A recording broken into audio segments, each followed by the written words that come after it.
We're recording. Fantastic.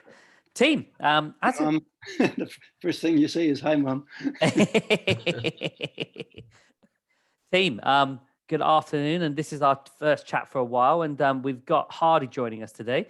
And again, there's only 6 of us in the room. Feel free to dive in. I've got a series of questions where we're going to have a chat and ask Hardy. I know some people have sent in some questions to chuck at Hardy, but feel free to just lift your hand up and then feel free to jump in. Just to give, before we do dive in, just give a bit of a insight into who Hardy is. And I'm just going to read off your list of stuff here, Hardy. Feel free to jump in and say anything.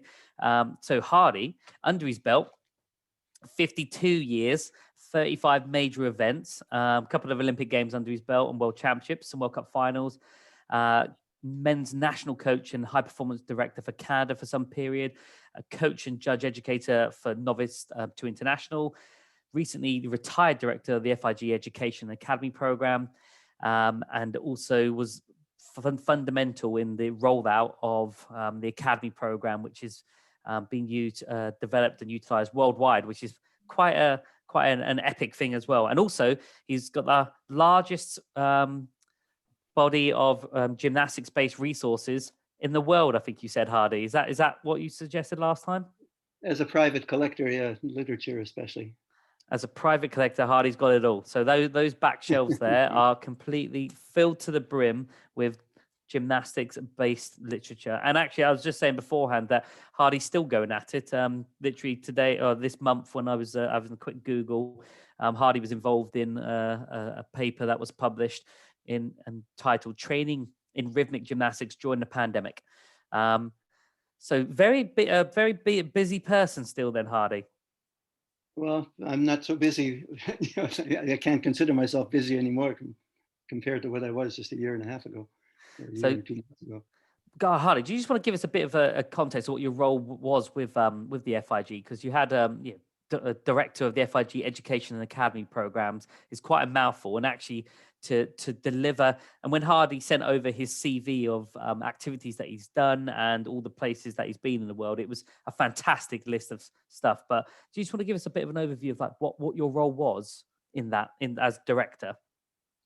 Well, when the FIG announced, well, I shouldn't say the FIG announced, at the Congress in '94, FIG Congress 94 in Geneva, there was a decision made to eliminate compulsory exercises for men and women at the world level. And at the same time, some people were saying, what about development? And then the FIG promised that they would do some kind of a development program. And the first thought was maybe it's just some compulsories for kids.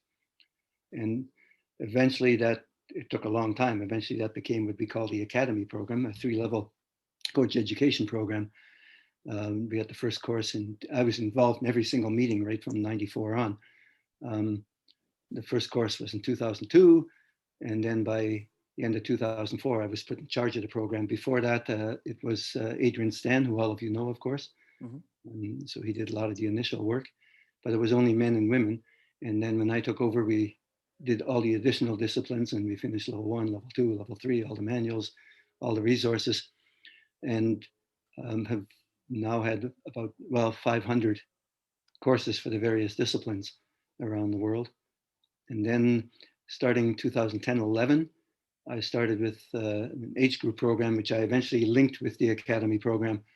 And that's now also had about 200 courses around the world. And we lost, maybe in the last year, we lost probably at least 70 or 80 because of the pandemic. Because the new disciplines, I shouldn't say the new disciplines, but the men and women were done first, and then we did rhythmic and trampoline, acrobatics, aerobics, and even parkour were just being introduced. So there hasn't been a lot of exposure to those yet. And there would have been about 70 for those disciplines in the past year or so. Oh, so well, hopefully, fingers crossed, after this pandemic retires itself, then those will kick back off. But it sounds like a fantastic experience to be in that as setting it up and running it and delivering on the world stage, which is interesting. And actually, that's going to kick us off with some of these questions that I've have written down. And feel free, people, to dive in. Just put your hand up and chat. First question I was going to chuck at you is: so from watching a couple of your seminars, you talk about your a gymnast-centered philosophy, which I can imagine permeates all those the FIG Academy program.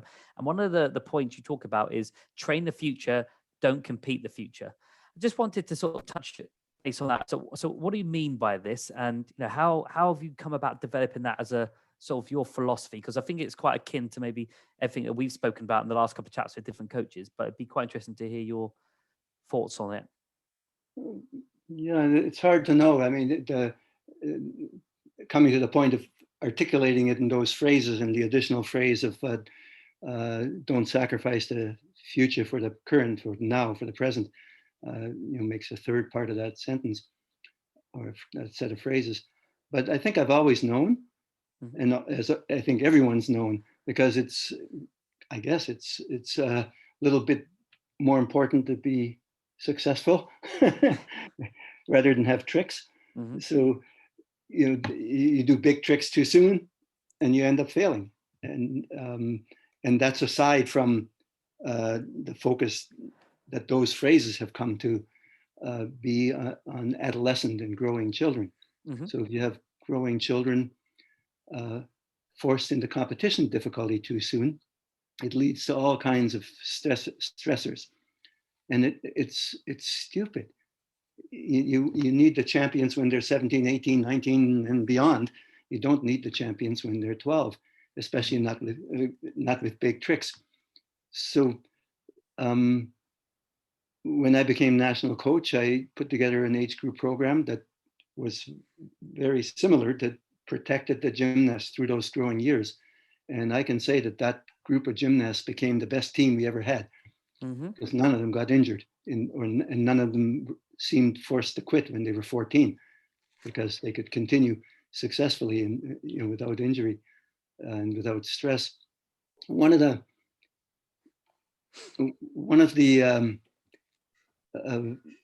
series of thoughts when you think about adding difficulty or forcing competition difficulty, not training difficulty, competition difficulty too early, it increases all the negatives.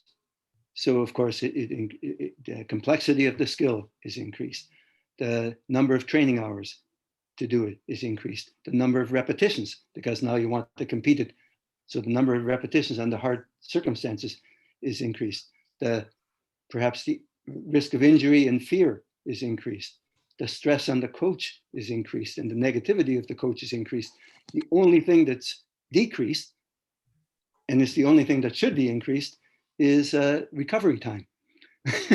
So you do all these things exactly wrong. For what? For building in more errors. So an example that I've used so many times, and the difference between competing a double twist on floor and a triple twist. In most of our disciplines, it's about 1/10 difference in value. So for that 1/10, you add all those stressors, plus possible more deductions because the legs are crossed and not enough air time to complete it perfectly, so you under rotate, blah, blah, blah, blah. And why? Why do that at 11 or 12 or 13 in competition? What can you do instead for that 0.1? And it's just stupid. Anyway, so I guess that's what I mean by train the future. Train these tricks. At that age, they can learn the most complex elements ever, and they should be, but under safe conditions, in a bungee belt, into a pit, never in competition. No, fantastic. And in terms of, like, you said that you brought that in your role as within Canada. How did you find the transition to bring that in? Because that would have obviously must be a change of focus for many a club.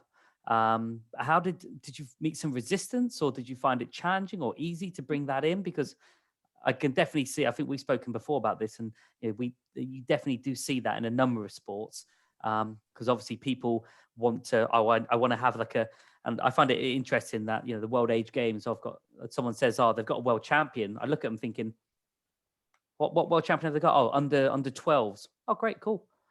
And then they don't make it to 16, 17. But in your role as within the Canadian perspective, what was the sort of the buy-in to that? Well, until I became national coach in '88, and before that we'd have our Canadian championship, and everybody would compete regardless of what level they were at, and then we'd have our annual technical assembly, and the weaker provinces, or those with weaker programs, would always try to downgrade whatever the rules were, because, for selfish reasons, but fair enough. So basically, I came in and said, okay, I'm not, because I had some accountability if I want to keep my job. So I'm in charge of the national team, and we're going to split the programs. There's a national stream or participation stream, whatever you call it, high performance stream. That's my job. So you guys can make all the rules you want for yourselves in the participation part, and which is great. Like we want thousands of people to love the sport, but high performance is a different animal. And so I basically just took that away and said, I'm in charge of this program, and that's what we did. Fantastic. And then so that you met no resistance because you were in charge? Well, there was still resistance, of course, but as there always is, because you still had to collaborate with other coaches. It's not a dictatorship in Canada. I can imagine. So in terms of then that progressing, how did you find that then? Because you said that that went on to delivering like one of the best national. Was that the Carl Schufelt sort of he era? was exactly in that group. So that group that became our best gymnasts in 2002, 3, 4, 5, 6, beyond, all went through those programs with safety. And so in 2000, when I stopped in that position, I hired Edward Yarov, who I have to admit is by far a better technical coach than I could ever be, and maybe a lot tougher. But he then put in a set of compulsories that lost everybody. So it was really interesting, because when he took over by 2002, 2003, our under 12 group were phenomenal. They were as good as anybody you could see anywhere in the world, including the super gymnasts you had at that time in your country. But he lost them all by 13, 14 because it never de-escalated and kept increasing the demand. And I don't think a single one of those kids ever made it. Yeah. And so, and in going back, and I'm kind of proud of that. All of mine, not all, but a large number made it. So it's so you can't force difficulty and lose the kids when they're 13, 14. You have to protect them through that age period. At the end, you have a champion. No, I agree, and it must have been. So it sounds like it worked.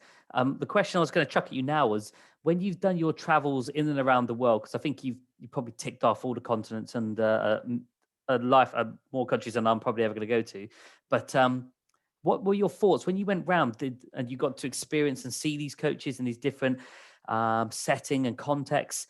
How did they sort of what was their philosophy around this? Do they sort of buy into the same sort of approach that you were speaking about, or was it quite different and it was almost trying to sell them a product that they didn't want to know about?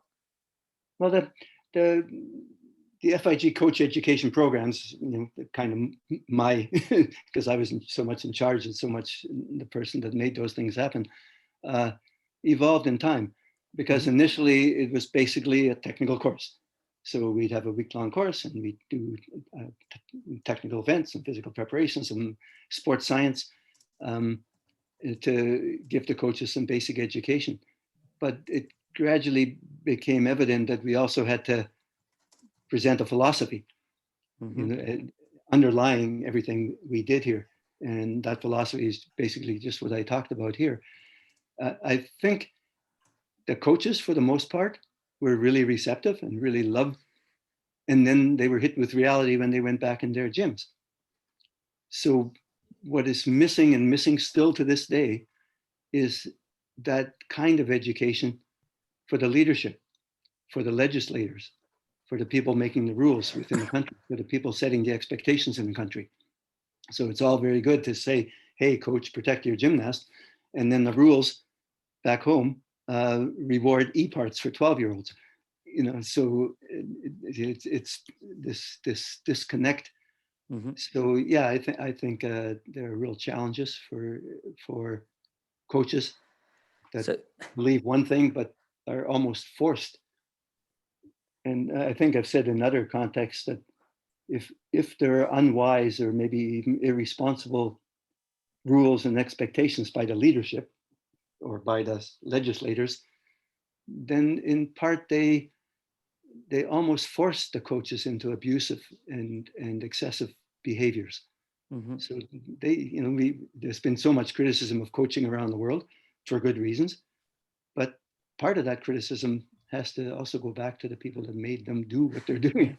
I agree. There's that level of accountability. If you're gonna, as a NGB, are gonna set the bar this high, well, the coach is gonna to achieve that. It's a bit of a moral challenge. You either have to stick to your morals and say, well, we're not going to do that, but then your job might be on the line because the expectations are you need to get some medals.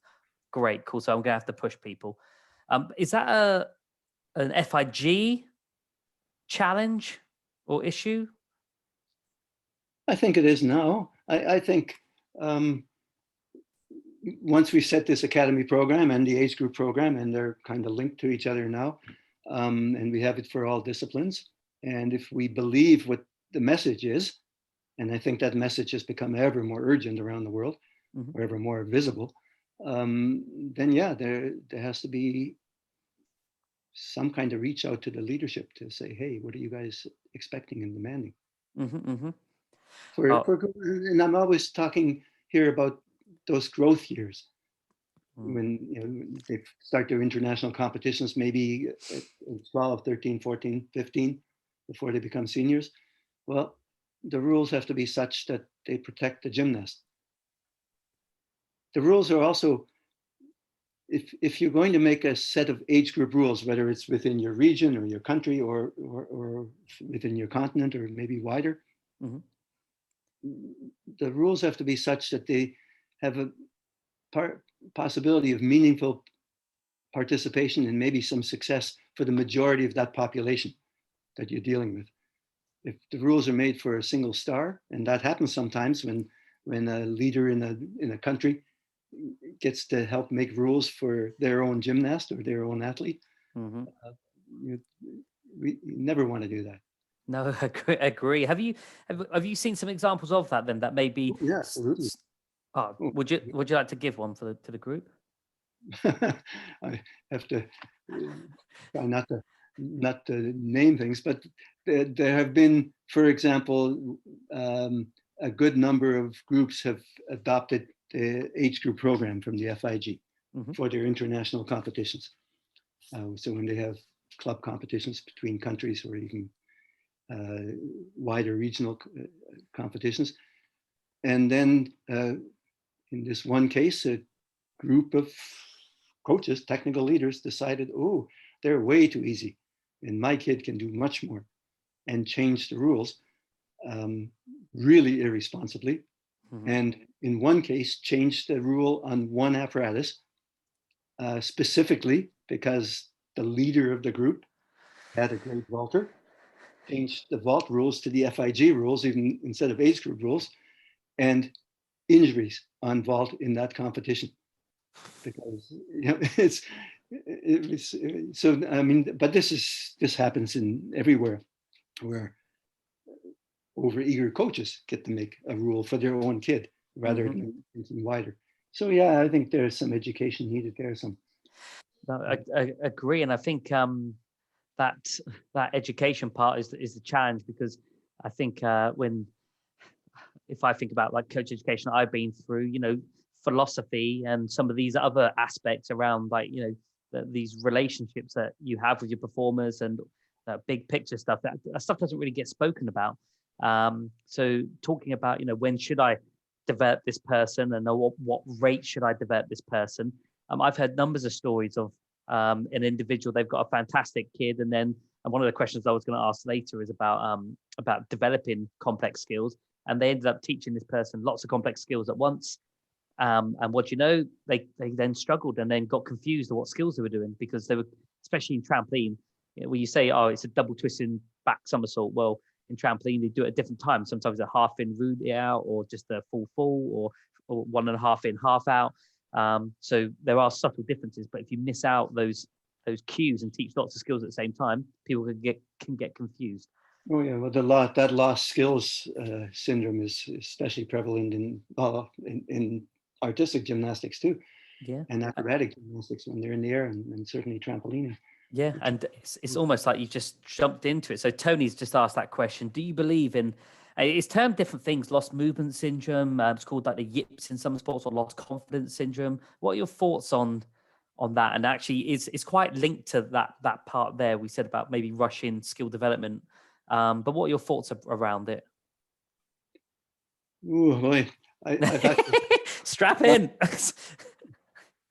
I've actually had Dr. Thomas Heinen. You probably heard of him. Mm-hmm. Make presentations to. I did some workshops at World Championships and brought him in to speak, especially on that with the men and with trampolinists at the Trampoline World Championships in Denmark a couple of years ago.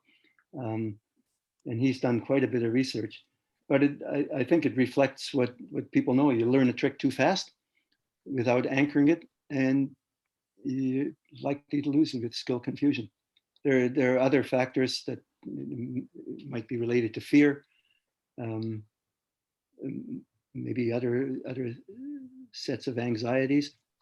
But I really think if you learn, well, I'll give you an example from a training partner of mine, who's the same age as me, and I was the first person in Canada to do a flyaway with a full twist off high bar.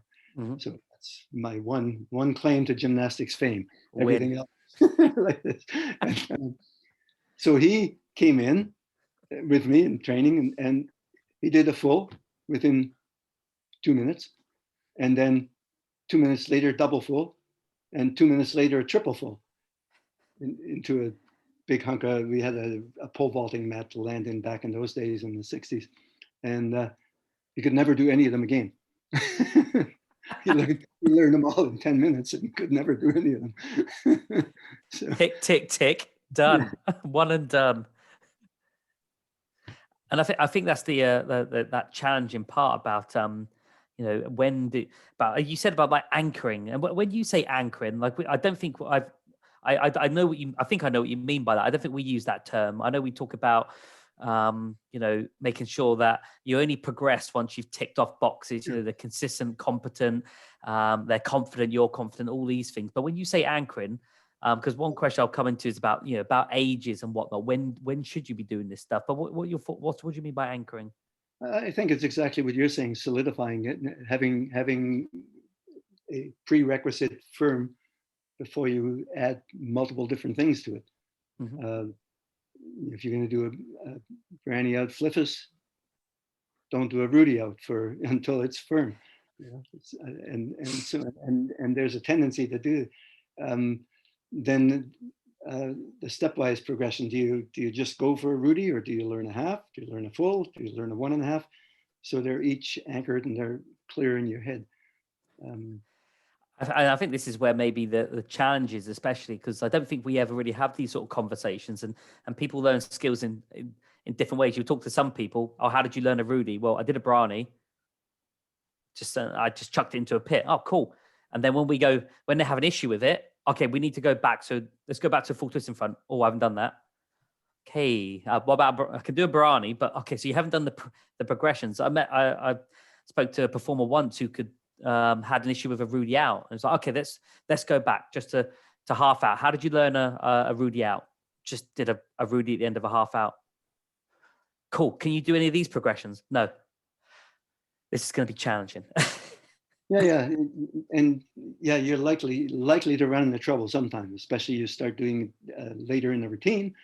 Mm-hmm. A little bit tired.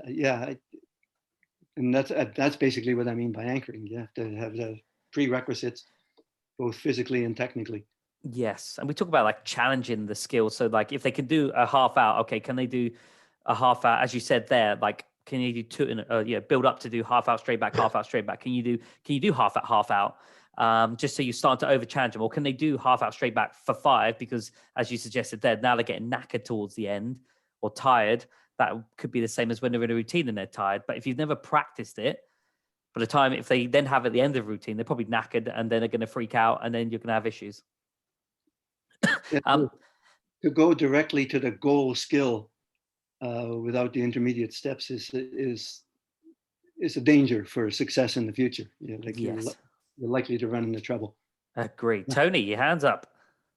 I can give a superb example of that. You may know Dave Curtis and Mike Williams. Dave Curtis was second in the World Championships back in the 60s. Well, he was performing double twists and double backs at that time, full in half outs at that time, back in the 60s. And he was training in his club in Cam Forest. And it was a youth club. And somebody turned the lights out when he was in mid-flight. So on purpose, that was a little bit of fear factor coming in there. So he lost all his skills, which basically, as Hardy was just alluding to, the way that Dave learned his skills, there were no prerequisites or build-up skills. They would see the Americans doing this high-skilled stuff, and they said, well, let's just try it. And the way he learned it, he could do a full in back out, and he could do a back in full out. So he thought, well, let's try and stick them together. And he did. He stuck them together. He's very talented, very strong. And at that point, he'd lost all his skills. Well, about 3 or 4 years later, back in the early 70s, he came down to Cardiff with Sid Aaron. And I was there at that time. And I'm one of these guys who has to learn everything and consolidate everything at every stage.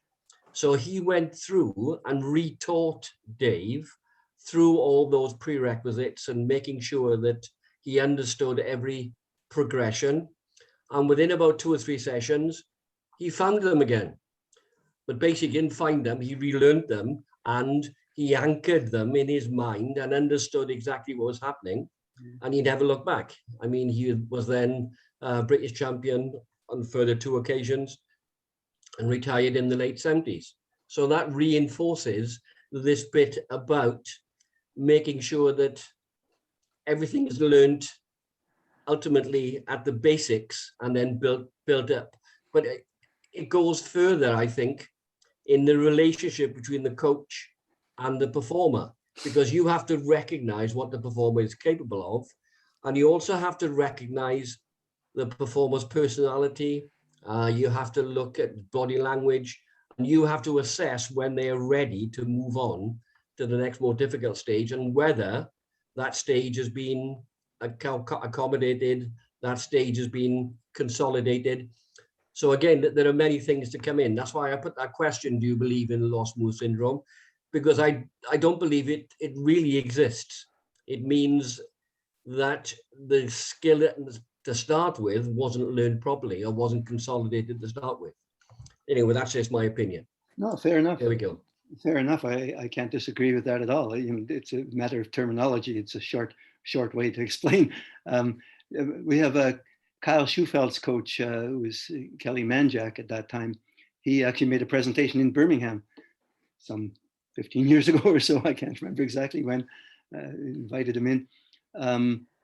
And dealing with lost skills, he tried to teach every advanced skill in 6 steps. And if there was a problem, he could go back and follow the same 6 steps to anchor them again, that was his way of dealing with it. No, and I think that's I agree with what Tony was saying there. And I think what you're suggesting there, Hardy, is that you've always got like a backup plan. So if you got to 6 and you've had an issue, okay, we can always go back to 3, 4, and 5. I think one thing that I definitely see with individuals that I've worked with is that they haven't got those 6 steps to learn any skill. They've just had, oh, well, I've done that prerequisite. Well, I've done that skill and this skill, no prerequisites, and they've just merged skills together. And then you've just then end up having to reteach someone something which is quite challenging. So try to teach them those 6 steps to learn the skill. But I always think that's one thing that maybe we don't, and that sort of links into philosophy as well, because I think you get excited. I think the coaches get excited when someone learns that skill. They're just like, they can get a quick win by, we've done it tucked. Let's do it pike now, straight, which then they should spend a bit more time on, which then has a massive impact. So there's that quick win for one quick step forward, and then you take 5 steps back because you've got to relearn stuff. And I think you also have to recognize the philosophy that each particular skill or each particular stage is a skill in its individual right, not merely a stepping stone. It is a skill, and you can have fun just doing that one skill. So consolidate every skill, and it's not just a means to an end, it's an end in itself. I agree. And I think that's one thing that maybe that coaches struggle with, because like even that play skills, because they've not ever performed in a routine, they just think, okay, they don't need to be done to a good level. Just get it done and move on. Where actually it should be, okay, let's get that nailed, because at some point that's going to be beneficial.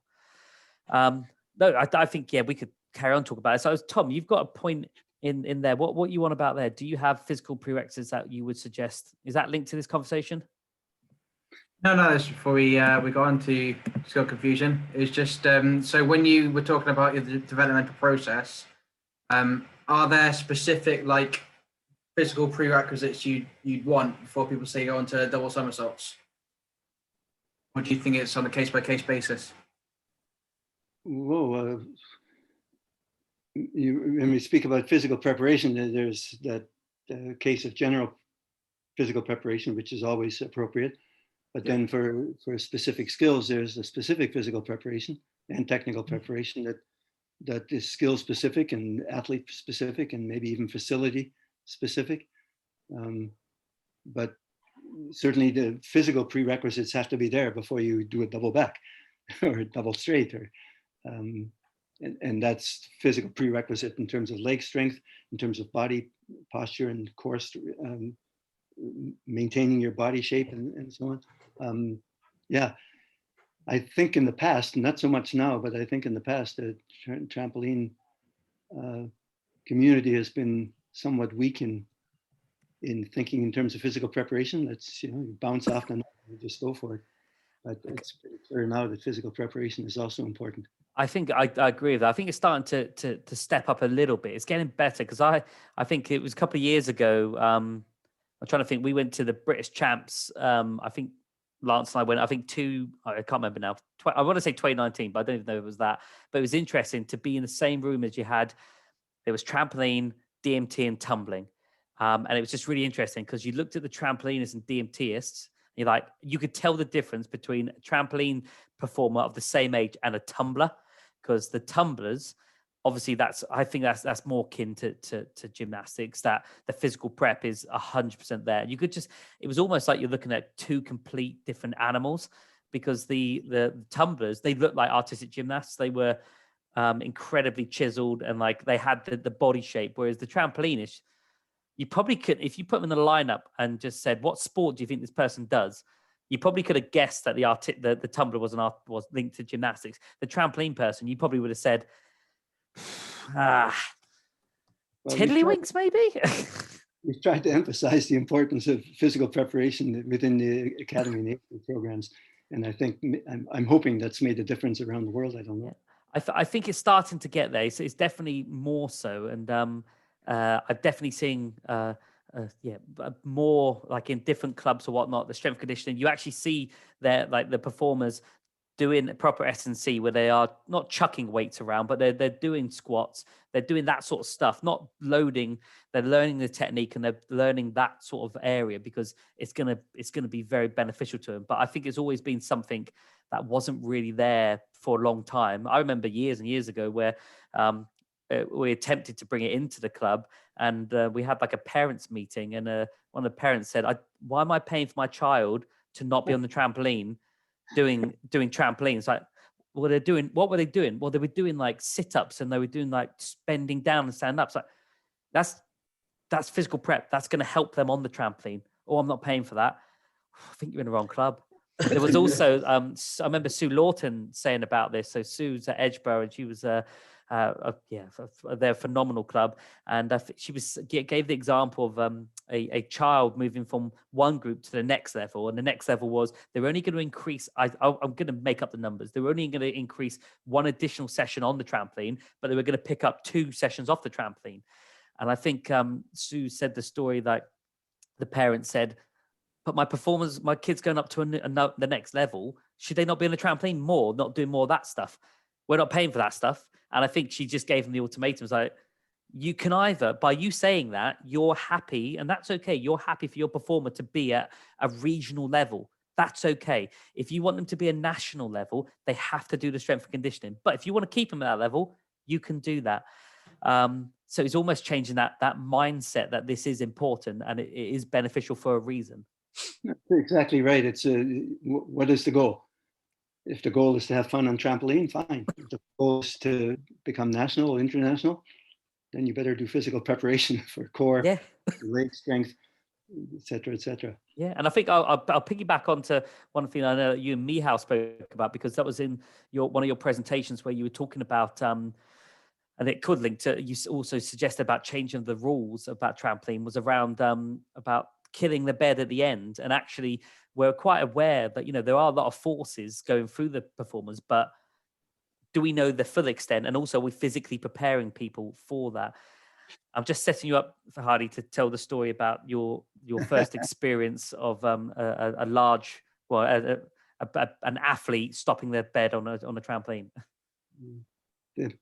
So when I was teaching at the University of British Columbia, one of my tasks was also the gymnastics education part, gymnastics courses. And at the trampoline session, and one of the students was a football player, Canadian or American football, not soccer, quite big man, and learning first how to bounce and then how to stop the bounce, the basic things you do, and the safety, climb one on at a time, climb off, don't jump off, all these things. And this guy broke a femur on killing the bounce. And it's not like he was jumping high. It was, first of all, an old style trampoline, but just on killing the bounce, he broke a femur. How that can happen. So I suspect he had an organic problem as well. But ever since then, I'm thinking, geez, what are the forces on these landings? And there's no real data. And Mihai and I were speaking with the other day about studying this and see if we can come up with some data. Tony, you got your hand up. I had a similar situation. I wasn't present at the time, but one of the girls in a trampoline class in school, and I think she was in year 9, did exactly the same thing, actually fractured a femur. And that was just by incorrectly sort of killing the bounce. She wasn't doing any skills, she was just jumping. And I believe it was just on a 12mm bed, old 77A. And she actually broke a femur just by jumping. So the forces, if they're not controlled, that's the sort of force you're dealing with. They're huge. That's why I don't know if I'm suggesting it, I'm throwing it out there as, hey, something to look at. Do we need to kill the bounce after a trampoline performance? If the athlete has finished their routine and does a nice controlled bounce out, then it shouldn't matter how they end up killing the bounce. You could dive off into a crash mat for all I care, as long as they've controlled the last jump. And the killing, that's why maybe Mihai will come up with some data about how high these forces are. Do we need to stick a landing as we do in the other disciplines? Yeah, and again, that's what Mihal's looking into, is potentially looking into, is that what are those forces that happen? Because if you think about the last World Championships, you're watching Dylan Schmidt jump in 8-9 meters in the air, and then they have to land and absorb all that force. And that, are we preparing our performers for that? And they're not, maybe not jumping that high, but if they're jumping 2, 3, 4, 5 meters, and we're asking them to do that a number of times in a session, if we think about preparing for competitions, and I was just talking to Tom before this, but I know that actually in Jack Kelly's book, it's saying about, about minimum of 50 routines completed. If you're asking that person over 5-6 weeks before a competition to kill that bed 60 times at full height, that's quite a lot of force on a regular basis. But in terms of that, Hardy, Michal, go for it. Another thing that me and Hardy were discussing is how these forces change depending on the last skill of the routine, because that can also, if we find out these things, the coaches can then plan and structure the routines appropriately. So maybe the forces can be limited as much as they can be, depending if they differ from different skills. So yeah, just wanted to add that. It sounds interesting. Sounds interesting. And in terms of that, then because the only reason we speared off to talk about this is linked to that strength and conditioning sort of aspect, because in terms of how we prepare our performers for the high forces that they encounter, especially at different ages, are we doing that correctly? Do we do that enough? Is that enough on Coach Ed? In terms of the stuff that you've done, Hardy, does that come through quite prominently? Because I know what you said there about general conditioning in the world of trampoline is, I think it's got better over the years, but it's still probably not there. But does that feature as a key aspect in the academy programs? Yes, and I think more so over time. Right away when we started the trampoline around 2007 with our first meetings with an expert group, it became pretty obvious that they weren't doing physical preparation. But now with the time of flight added in, the only way you're going to get more height is to store more energy in the trampoline by pushing down into it and getting the elastic response. So they have to become stronger to do that. And you also see that the top trampolinists are slighter now than maybe they were in the 60s and 70s and 80s, where they tended to be an advantage to being bigger. And now they're not huge anymore. Mm-hmm. That's also, you figure they'd have to be bigger to be able to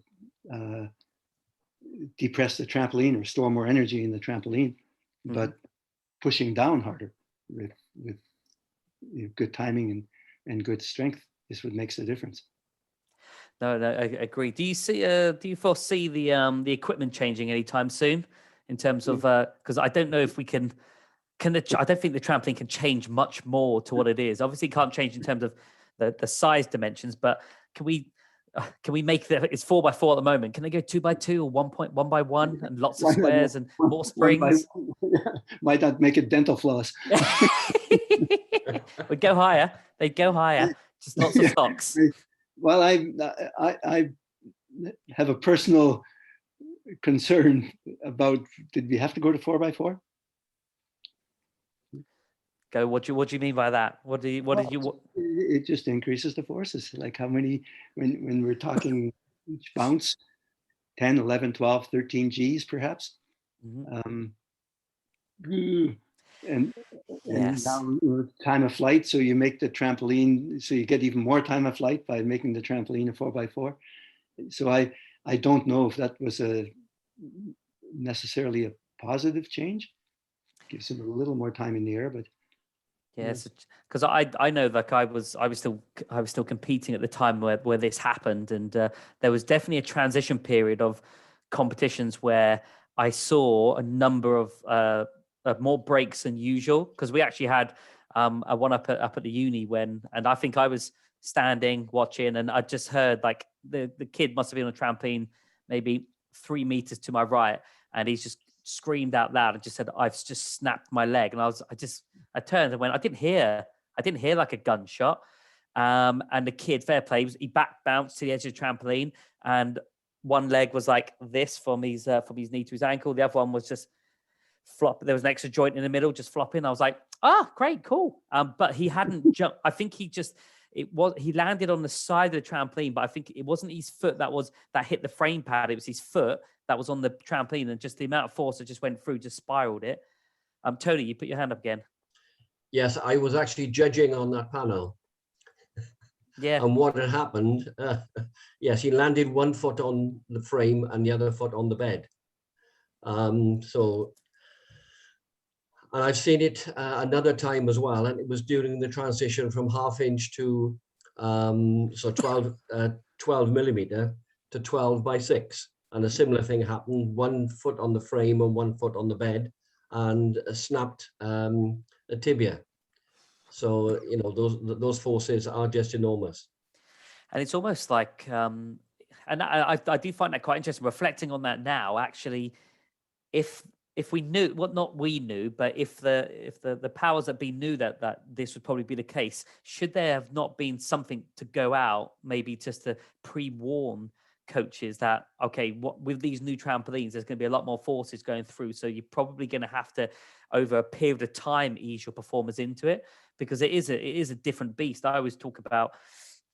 It's like driving a streetcar and then going on on a 6x4 or just a 4x4, and then when you get onto like the new trampolines, the ultimate, it's like driving an F1.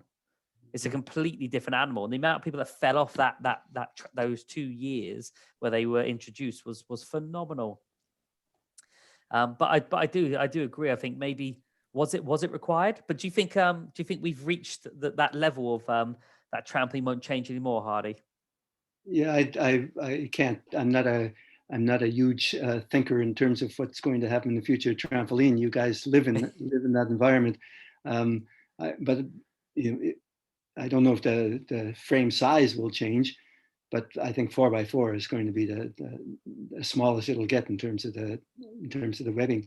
It just really, you can't go any smaller. You'll be on a knife edge cutting your shoes every time you bounce. It's like a pedicure weekly, getting those feet grinded. The other problem with changes like this is that it then kind of forces everybody in the world to have to buy a new piece of apparatus. This is it, and especially with how much they cost, and it's not like when they brought in the 4x4, it was just a new bed, chucked a new bed onto the old frame. But then I think, and then the frame started to contort a little bit as well. Okay, we need to sort the frame out. And then they brought out the ultimate. Okay, now we need a whole new trampoline. Great, cool. Yep, let's see where we can get $7,000 from. Tony, what were you going to say? Well, we're also bounded by the height of the hall in which we can compete.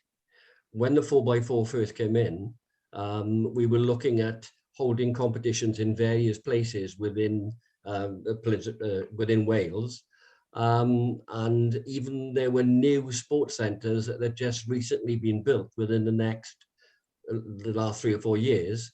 They were not high enough to accommodate a trampoline competition with this requirement of having 10 meters, and then, you know, even more for international competition.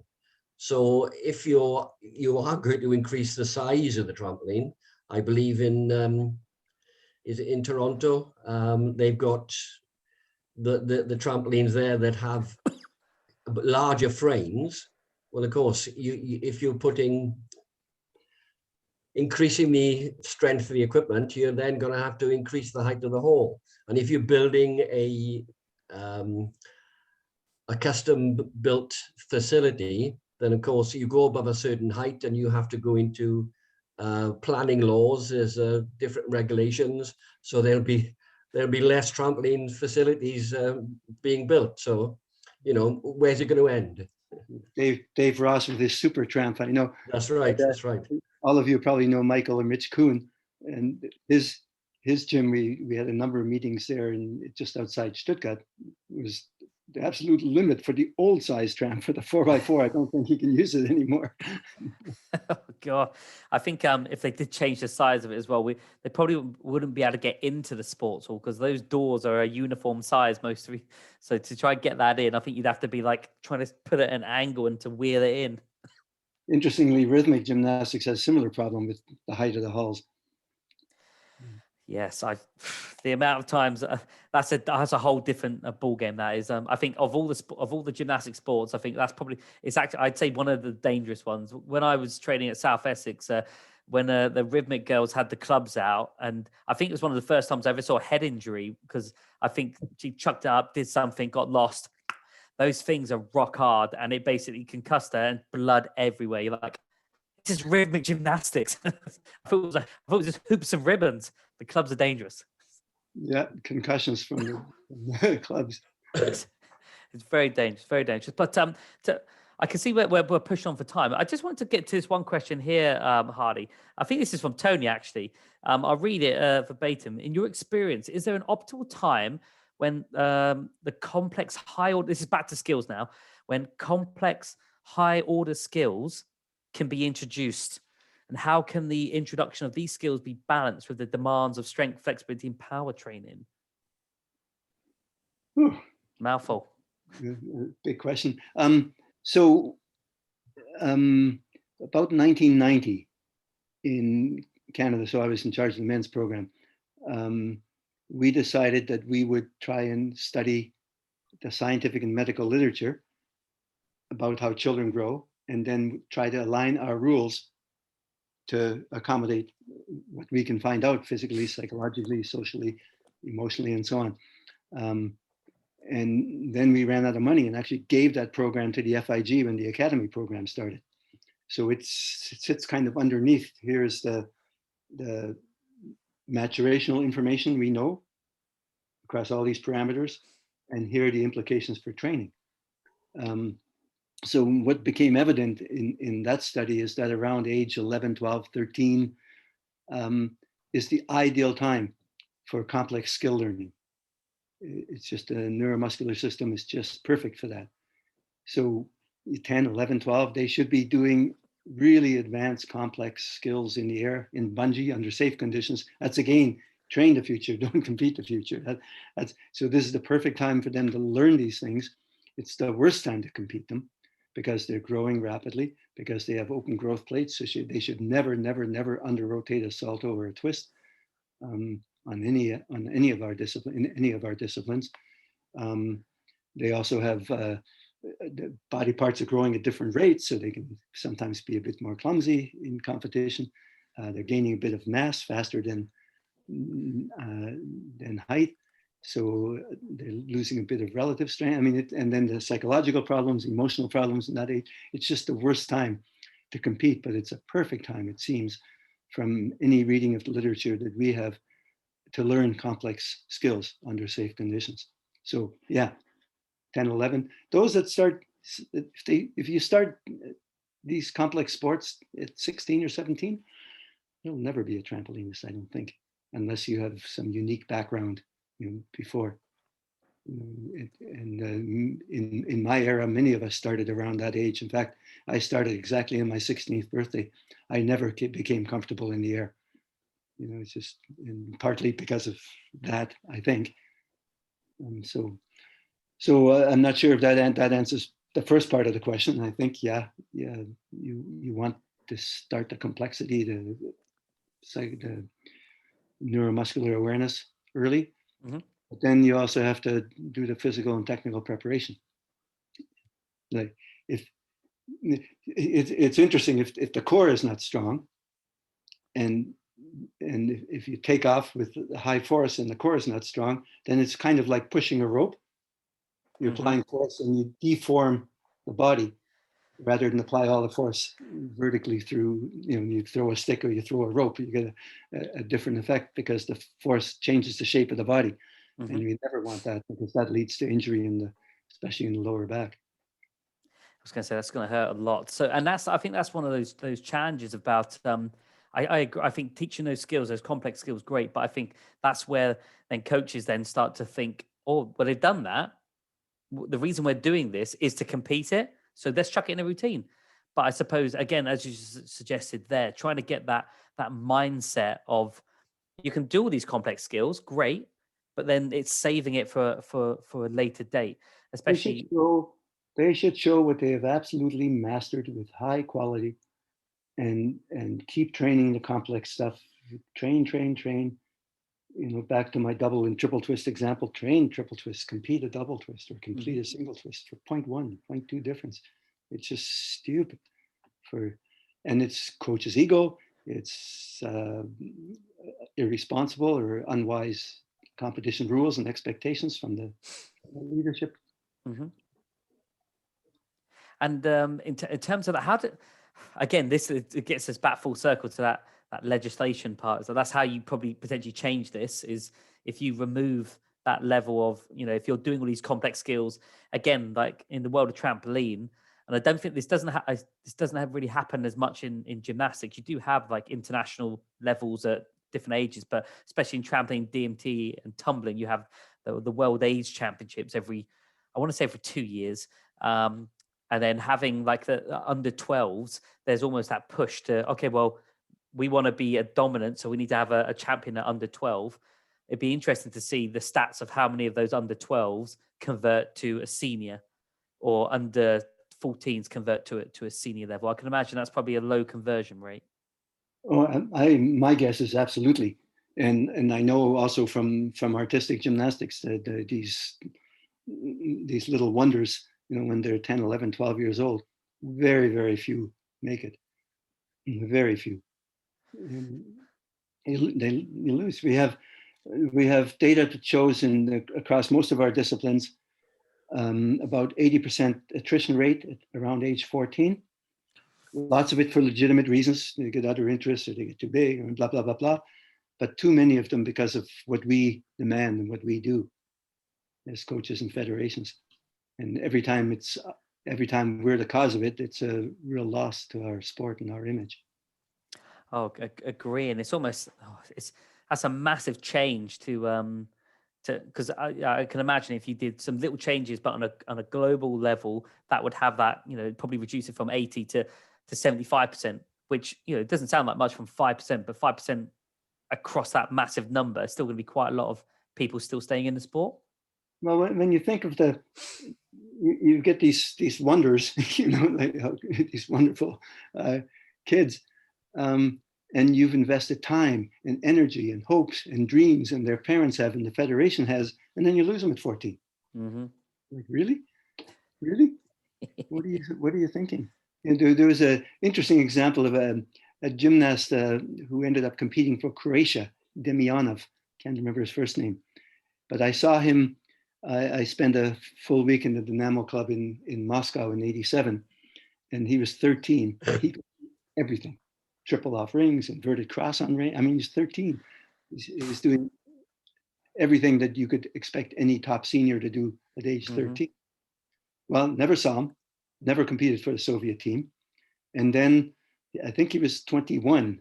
He ended up in Croatia on the Croatian team, and he couldn't do half of what he did when he was 13. He just did good gymnastics. But, so at least he survived. Yeah. He could still compete, but he never made the Soviet team.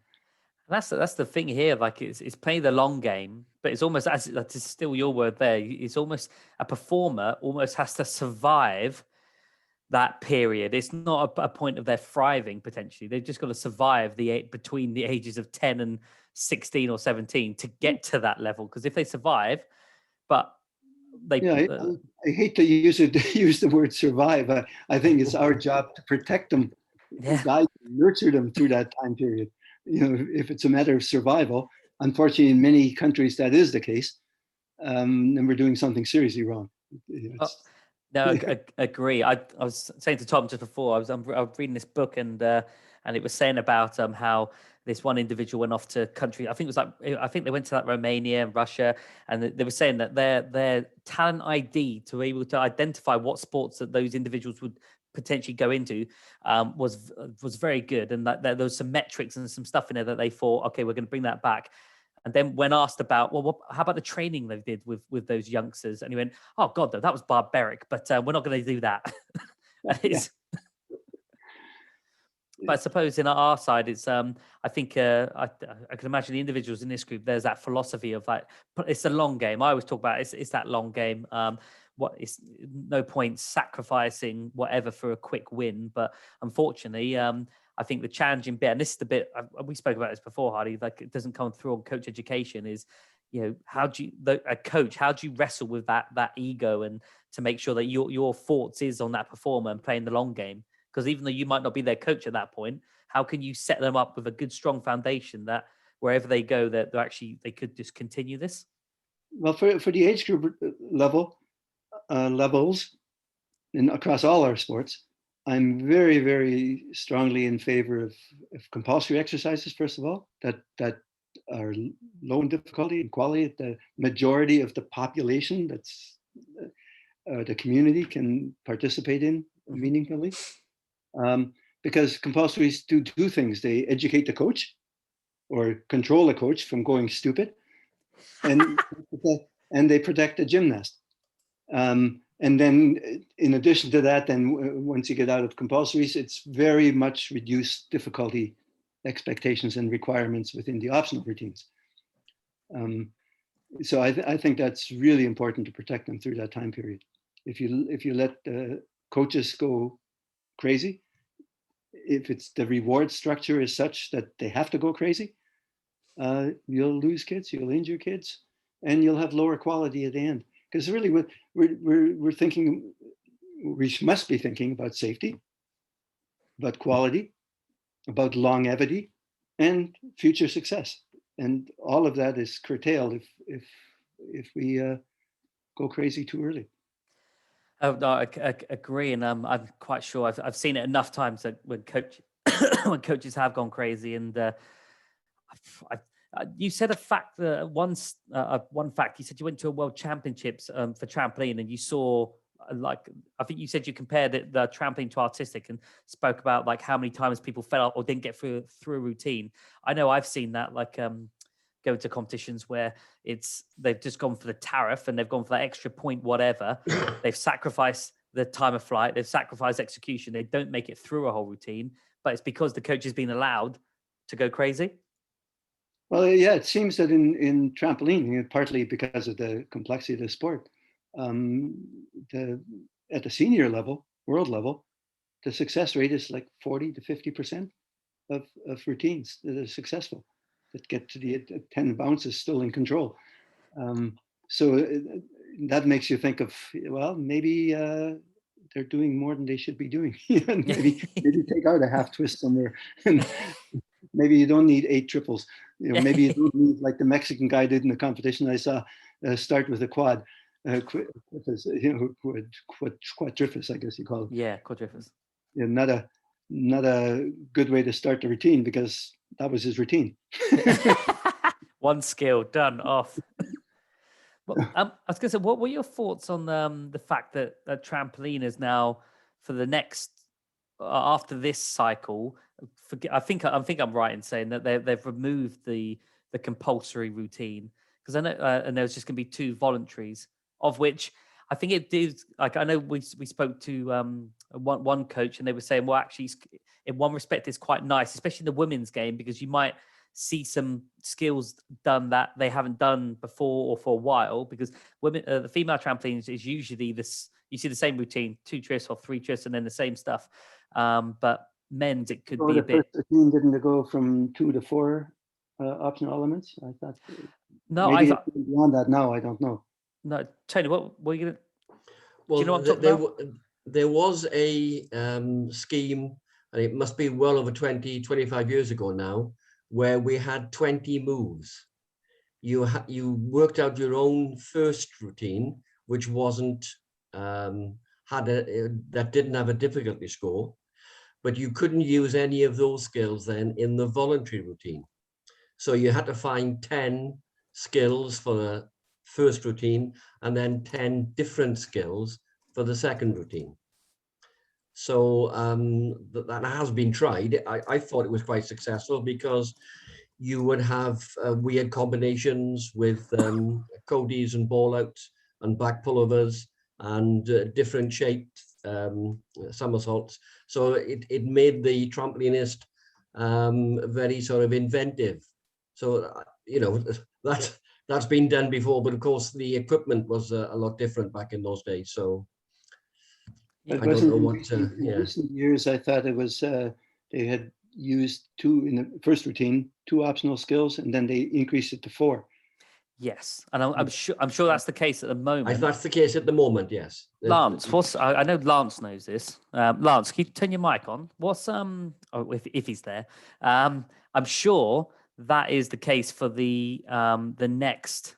Well, or they're either talking about suggesting for the next the next cycle. Lance, go for it.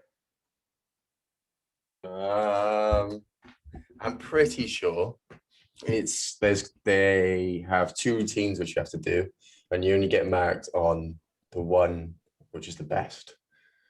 So like you could go out with one safe routine, And if you do that really well, then you just go balls to the wall with the second one and stuff like that.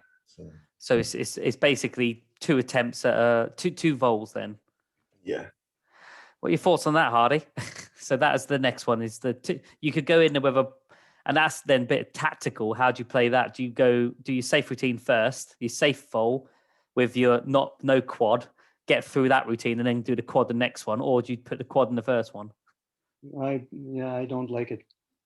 I don't like it because it takes away from. It will certainly force difficulty or encourage difficulty, and maybe at the expense of mastery, and certainly at the expense of risk. Mm-hmm. Yeah, if that's what they've done, 2 routines and your best one counts. Ugh. Yes. I remember back in the late 60s, early 70s, you in artistic gymnastics, you could go up and if you made a mistake, you raise your hand, you could do the routine again. Love that. That happened in trampolining as well in the 60s. In the set routine, if you failed, you could put your hand up and have a second attempt. But the second attempt, the score, that's the one that would count. Oh, God, Yeah, those It was a long time ago. I'll have to check what Lance is saying. I have to check on that ruling and see if there are any caveats with it. You know, if you do the second one, must it count? Yeah, which is a different story altogether. Or do you go for the really stupid, difficult one first? And if you fail, then you do a safe one. Yeah, it definitely brings a bit of tactics into it, but it then makes me think about because it'd be interesting then how different governing bodies, if that is the case, how different governing bodies might take that on board, or national governing bodies, because you're essentially getting rid of that set routine, which I quite enjoy the set routine, just because it's that quality aspect and actually how beautiful can we make this routine and how effortless we can make it. Because you were right, Hardy, that at the moment it's 4 tariff skills count. I already thought that the 2 was good, and then going to 4 I thought was maybe not wise. So they've gone. It's definitely, because I don't think we'd ever go back to your that old school version of it, Tony. Because I do love watching those videos though, seeing because we talk 1 3/4 front, yes, but when you see those videos of 1 3/4 back somersaults and then a triple Cody, I was like, Jesus. That's fantastic trampolining. We had additional tariff for it. That's why we did it. Fair enough. You probably got to have extra points for craziness. Well, that's whatever. Right. 1 3/4 back was 0.9, but a 1 3/4 front was 0.7. Oh, bargain. Well, that is really the fundamental problem. Whatever is rewarded, so the reward structure, whatever is rewarded is done. So we can educate coaches all we want, and that's sometimes a slow process. But if the reward structure is such, the only way to make a change, to make it better, is to change legislation, change the reward structure. Because the coaches will always do what's rewarded. Oh yeah, I agree, and that's I don't follow many of the different gymnastics disciplines, but I'm a men's artistic through and through, and you can see that every 4 years. So at the moment in men's artistic, forward base double somersaults are the sort of in thing off of parallel bars on floor. So there's more marks rewarded to that. But as soon as that code changes and they don't reward that, everyone will just go back to going backwards. Or on floor, for example, when actually Max Whitlock won the gold medal in Rio, and I don't think he did any double somersaults, just all twisting, which is fantastic. But they wanted more people twisting, so actually, doing double somersaults. So that was part of it. You actually had to have it in there. Well, I can speak forever on this one. It's not that they wanted more people twisting; it's that they gave bonus points for connections. Pretty hard to connect double saltos. So then you'd see this bloody corkscrew set of routines, especially from the Japanese, and then other people copied. Yes, which have a whole bunch of problems because you get 12 and 13-year-olds with growth plates starting to under rotate one and take off from an under rotated position to the next rotation. So I think the reward structure in that case was really crazy. So rather than take away the connection bonus, because if you say, okay, you've got 70 seconds to do 10 counting tricks, you're going to do a double salto. Yeah. because they're the higher values from the twisting stuff. But instead they add another rule. Now you must show a double salto and still kept the connection bonus. And so I wrote to the technical committee at that time and actually spoke at the symposium that they now made 8 rules related to this connection stuff when they could have done with no rules. Yeah, just take it out. Yeah. God, it does sound interesting, but I agree. It's the people will follow the path of what you're rewarded for. So the day they reward quads, then people will be chucking out quads left, right. You'll have 12-year-olds doing quads. So that'll be against everything that we want. But team, I think we could talk about this for ages, and we could carry on talking. I just want to say, I think we'll wrap up. We are 15 minutes later than we said we'd finish, and I think we got through a third of the questions I wanted to chuck at Hardy, of which we could probably carry on a lot longer on a number of these and hear more stories from Hardy's experience. But I just want to say, we'll wrap it up there, and just want to say thank you very much for your time, Hardy. I know you're a very busy man, and I know it's beautiful sunshine out there. You want to get out in your kayak. I did that at 6 this morning, believe it or not, 6:30. I was definitely in bed at that time. but I just want to say, Hardy, thank you very much for your time. Very much enjoyed hearing your experience. And I know this was a bit of an overarching where we spoke about a lot of different things, but I really enjoyed that. And I think hopefully next time, if you would be willing to do another one, we might really identify a specific topic and then drill home on that. Well, thank you for inviting me. It's been fun. And you guys have wasted your Sunday evening. Never. Any time talking and listening to experienced individuals, just kicking around ideas in and around trampoline and further afield is not time poorly spent. So thank you very much, Hardy. Thank you. Good luck, everyone. Thank you very much, Hardy. Thank you very much for your time, team, and enjoy the rest of your Sunday evening. Hardy, I don't know about you, but we've got a little program called Line of Duty that's starting in 45 minutes, and that is it's in series 6, I think. So it's episode 5 today. So we've got one more to go after this, but that's what I'm doing after this. I don't know what you... Okay. Bye-bye. Awesome. Well, thank you very much, team. Have a good afternoon and good evening. Au revoir. Bye-bye. Thank you. All the best. Bye. Cheers, Bye. team. Bye-bye.